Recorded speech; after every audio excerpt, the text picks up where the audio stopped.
Go. Is that we was talking about there about using the textbook to break down the priority list. The engine is the main focus, and then the drivetrain or transmission is the second focus. Then the differential is the next step that needs to be upgraded and dyno matched.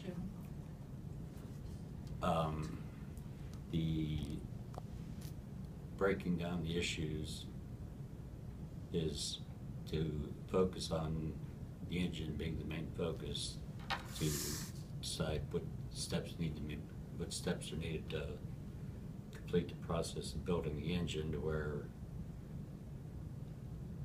by working with the machinist, decide what machine work needs done, because in drag racing the process is called dyno matching, where you match all components of the drivetrain, which includes the engine, transmission, and differential, to be dyno matched to work together, instead of trying to put a square block in a round hole. So it's basically sequential steps there that are used to properly match up the components, so it'll add life to the car and drivetrain, so you don't have to worry about having it scatter on you and blow apart while you're going down the racetrack. And by doing the machine work, the engine specialist will be working with them to dyno match all the components involved, to match everything so they work together, and the machinist to be enlarging the diameter of the cylinder sleeves there, so it can go from 10-to-1 compression ratio with the stock crank with the 4-inch connecting rods there, to upgrade it to where I can put 12-to-1 compression ratio pistons in it with the 5-inch strip crank, and that'll increase the cubic inch displacement to be equivalent to 427 cubic engine instead of a 350 like it originally started as. Okay, you need to keep moving. And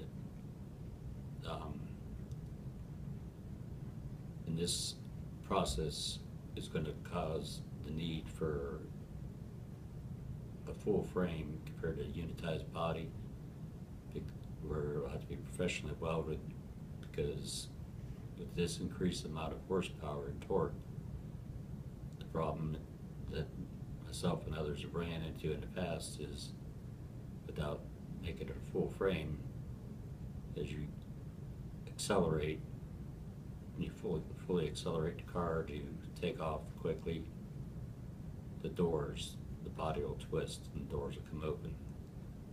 So to complete this car,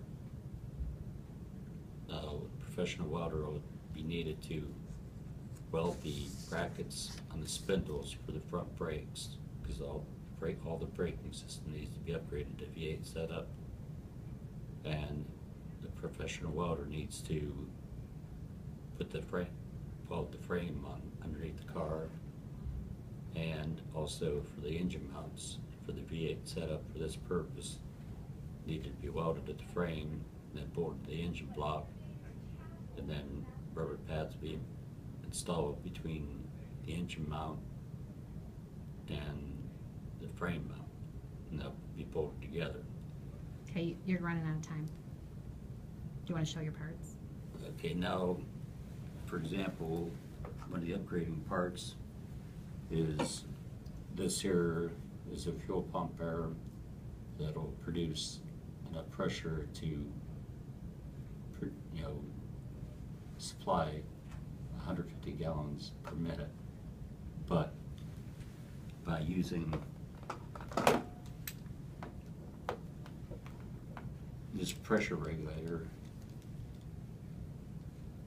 this here is where the fuel line comes in, and this here is for the fuel pressure regulator that by using the gauge error, because it'd be using a high carburetor, and if the pressure exceeds 7 to 7.5 pounds, it'll blow the seats on the carburetor. So this needs to be adjusted to have this to read 7 to 7.5 pounds pressure, so it doesn't destroy the carburetor. And then by dynamatching the transmission, it'll be used to where it'll be a 2-speed transmission that'll have to be modified in order to reach the speeds needed. And this here is the fuel cell that I'll be using, because the original fuel cell wouldn't hold the pressure from the fuel pump. Then, how much time do I have left? You're done. You need to do your conclusion. Now, in conclusion, by doing all the steps that are needed there in a sequential manner, the car will be able to meet the customer's expectations and be able to run the race in a quarter-mile racetrack and reach speeds of over around 210 miles, if not higher. And it's going to be done in a 2-year time frame and under the quoted price. Because if we had done somewhere else, it had been a lot more money. So by following all the sequential steps and using the proper sequences, it would be possible to reach the goal of all involved with a satisfied customer and the owner of the company like to profit from the work provided.